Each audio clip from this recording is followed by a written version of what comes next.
थाली लेकर क्यों बैठे हुए हैं?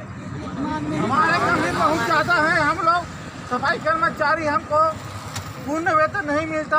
हम लोग 80 रुपये की ही रोजी में हम काम करते हैं।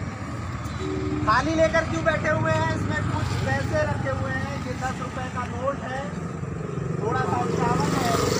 कहाँ से आया ये? मैं अभी जो भीख मांगा हूँ वही मैं 11 साल से काम कर रहा हूँ, लेकिन मेरी स्थिति आज ऐसी आ गई है स्कूल में काम करते मुझे अब कुछ दिन में रोड भीख में मांगने की स्थिति आ गई है। हाँ, हमारी स्थिति रोड में भीख मांगने की आ गई है, लेकिन किसने आश्वासन किया, झूठी बात बोल के इस सरकार में बैठे हुए हैं, सत्ता पक्ष में बैठे। आज मैं चैनल के माध्यम 11 साल से अपनी हाथ दिखाइए।